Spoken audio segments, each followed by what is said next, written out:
हस्तिनापुर गांव में शंकर अपने 2 बेटों और पत्नी के साथ कच्चे मकान में रहता था। शंकर के घर की हालत कुछ ऐसी थी कि बस 2 वक्त की रोटी का गुजारा ही निकल पाता था। शंकर अपने बेटों को पढ़ा लिखा कर बड़ा आदमी बनते देखना चाहता था, इसीलिए वो दिन भर ईंट की भट्टी में मेहनत मजदूरी करता। उसका बड़ा बेटा अरुण जैसे ही अपनी पढ़ाई पूरी करता है तो वो अपने पिता से कहता है, पिताजी, अब मेरी पढ़ाई पूरी हो गई तो अब कल से मैं भी आपके साथ काम पर चलूंगा। अरे ये तू कैसी बात कर रहा है अरुण? इतने सालों तक खुद को ईंट की भट्टी में जलाकर मैंने तुझे इसलिए नहीं पढ़ाया लिखाया कि तू भी मुझ जैसा काम करे। अरे मैं तो चाहता हूँ कि तू पढ़ लिख कर कोई बड़ी नौकरी करे, तो पैसे कमाने के लिए मेरी तरह मजदूरी ना करे। और तू नौकरी के लिए शहर जाने वाला था ना, फिर क्या हुआ? पिताजी, शहर जाने के लिए खर्चा ज्यादा है। वहाँ जाने का किराया, रहने के लिए किराए का घर, राशन पानी, इन सब का खर्चा बहुत ज्यादा है। जब तक नौकरी नहीं लग जाती तब तक इन सब के लिए हम गरीब इतने पैसे कहाँ से लाएंगे? तो इन सब बातों पर ध्यान मत दे और शहर जाने की तैयारी कर, बाकी सब मैं संभाल लूंगा। अरुण के शहर जाने के लिए शंकर अपनी थोड़ी सी जमीन को बेच देता है और उन पैसों को अरुण को दे देता है। शहर पहुंचकर अरुण नौकरी की तलाश में जुट जाता है और 2 महीने बाद उसकी एक बड़ी कंपनी में नौकरी लग जाती है। उस कंपनी के मालिक की बेटी रिया वहाँ की मैनेजर थी। वो एक अमीर और घमंडी लड़की थी। अरुण का लंबा चौड़ा कद और गोरा रंग देखकर रिया उसकी दीवानी हो जाती है। ओहो वाओ, ये तो बिल्कुल मेरे टाइप का है, टॉल एंड हैंडसम। रिया उसके पास जाती है और बोलती है, हाय हैंडसम, न्यू ज्वाइनिंग, एम आई राइट? जी, आज मेरी ज्वाइनिंग है। क्या आप मुझे बता सकती हैं मैनेजर जी का कैबिन कहाँ है? मैं ही इस कंपनी के मैनेजर हूँ और ये कंपनी मेरे डैड की है। लेट्स गो, मैं तुम्हें तुम्हारा काम समझा देती हूँ। कुछ ही दिनों में दोनों में अच्छी दोस्ती हो जाती है और दोनों एक दूसरे के करीब आ जाते हैं। रिया को अरुण से प्यार हो जाता है। अरुण भी रिया को चाहने लगा था, लेकिन अपनी गरीबी के कारण वो चुप रहा। लेकिन आखिरकार एक रोज रिया अरुण को प्रपोज कर देती है। अरुण, आई लव यू और मैं तुमसे शादी करना चाहती हूँ। रिया, मैं भी तुमसे प्यार करता हूँ, लेकिन मैं एक गरीब हूँ और तुम अमीर खानदान से हो। तुम दोनों के बीच जमीन आसमान का फर्क है। ये सब मुझे नहीं पता, मैं सिर्फ इतना जानती हूँ कि मैं तुमसे प्यार करती हूँ और तुम्हारे साथ गरीबी में भी रह लूंगी। रिया अपने घर वालों से बात करती है, लेकिन रिया के पेरेंट्स इस शादी के खिलाफ थे, जिसके चलते रिया उनसे बगावत करके अरुण से शादी करके उसके घर, उसके गाँव आ जाती है। भैया, ये आप शहर से किसे ले आए हैं? माँ, पिताजी, मुझे माफ कर देना, लेकिन ये आपकी बहू रिया है। हम दोनों एक दूसरे से प्यार करते हैं, इसलिए हमने शादी कर ली। अरुण की खुशी के लिए उसके गरीब परिवार वाले रिया को अपना लेते हैं।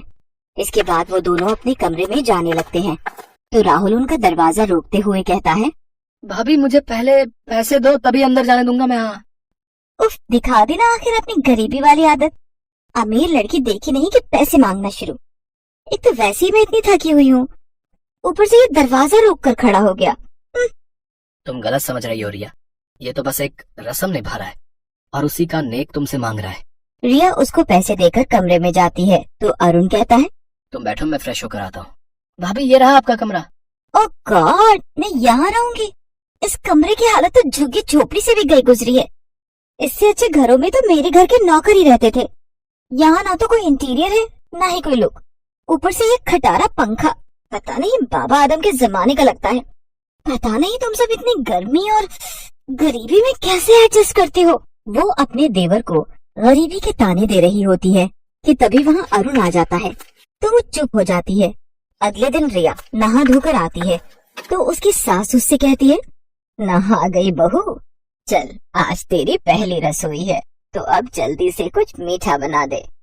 रिया किचन में जाती है तो वहाँ मिट्टी का चूल्हा जल रहा होता है और खाना बनाने के लिए कुछ बर्तन थे। हे भगवान, ये किचन देखकर तो मुझे ऐसा लग रहा है जैसे मेरा ससुराल हड़प्पा संस्कृति में जी रहा है। रिया गुस्से में हलवा बनाती है और अपने ससुराल वालों को खाने के लिए देती है। ऐसे ही कुछ दिन बीत जाते हैं।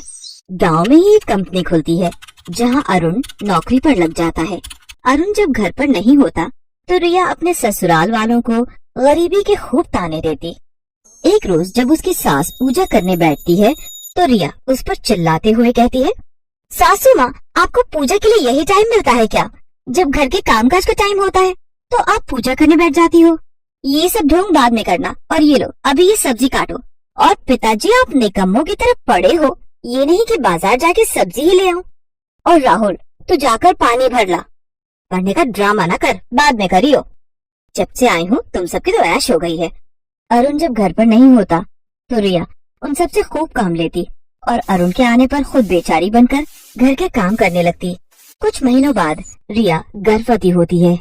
ये सब सुनकर सभी घर वाले बहुत खुश होते हैं। उन सबको खुश होता देख रिया उन सबसे कहती है, मैं आप सबसे कुछ कहना चाहती हूँ।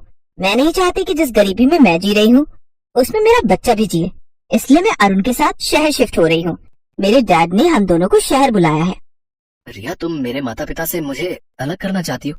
बचपन से मेहनत करके उन्होंने मुझे पढ़ाया लिखाया, और अब जब उन्हें मेरी जरूरत है तो तुम मुझे उनसे अलग कर रही हो। मैं कहीं नहीं जाऊंगा, तुम्हें जाना है तो जाओ। तो फिर सड़ते रहो तुम यहीं, मैं तो चली। रिया अपना सूटकेस उठाकर जाने लगती है। तभी रिया की सास उससे कहती है, ठहर बहू, अरुण भी तेरे साथ जाएगा। चला जा बेटा, नहीं तो दुनिया वाले कहेंगे कि हमने तेरा घर तोड़ दिया। इसके बाद दोनों शहर आ जाते हैं। शहर आकर रिया की जिंदगी अच्छी खासी कटने लगी, लेकिन अरुण उदास रहने लगा। उसे रह रहकर अपने गरीब परिवार की याद सताने लगी। ऐसे ही समय गुजरा और रिया ने एक बच्चे को जन्म दिया। अरुण, अरुण, मेरा बच्चा कहाँ है? मैंने उसे गोद में नहीं खिलाया। रिलैक्स रिया, हमारा बच्चा अभी यहीं था। हो सकता है कि नर्स ले गई होगी। मैं अभी जाकर पता करता हूँ। कुछ देर बाद नर्स बच्चे को लाकर रिया को देती है। अपने बच्चे को गोद में लेकर रिया बहुत रोती है, जिसके बाद उसे एहसास होता है और वो सोचती है, कुछ देर के लिए भी मैं अपने बच्चे को खुद से दूर बर्दाश्त नहीं कर पाई, तो अरुण के माता पिता उसके बिना कैसे रहते होंगे। तभी अरुण वहाँ आ जाता है तो रिया रोते हुए उससे माफी मांगती है और कहती है, अरुण, मुझे माफ कर दो, मुझे अपनी गलती का एहसास हो गया है। अब मुझे मेरे घर, मेरे ससुराल ले चलो अरुण। उसके बाद रिया अपने बेटे को लेकर ससुराल आती है और सबसे अपने किए की माफी मांगती है। सासू माँ, पिताजी, राहुल, मुझे माफ कर दो। मैं एक अच्छी बहू नहीं बन पाई अपने सुख के लिए। मैंने आपको आपके बेटे से अलग कर दिया, लेकिन माँ बनके मुझे एहसास हुआ कि अपनों से दूर रहने के बाद कैसा लगता है। मेरा बच्चा अब इसी घर में खेलेगा जहाँ वो अपने दादाजी के कंधों पर बैठकर पूरे गांव में घूमेगा और अपनी दादी से खूब लाड पाएगा और चाचू के साथ खूब खेलेगा। मैं जानती थी बहू कि एक दिन तुझे अपनी गलती का एहसास जरूर होगा। जो भी हुआ उसे हम सब ने भुला दिया और तू भी भूल जा और अपनी जिंदगी की नई शुरुआत कर। इसके बाद रिया अपने ससुराल वालों के साथ बड़े ही प्यार से रहने लगती है और वहाँ के हर तौर तरीके सीख जाती है।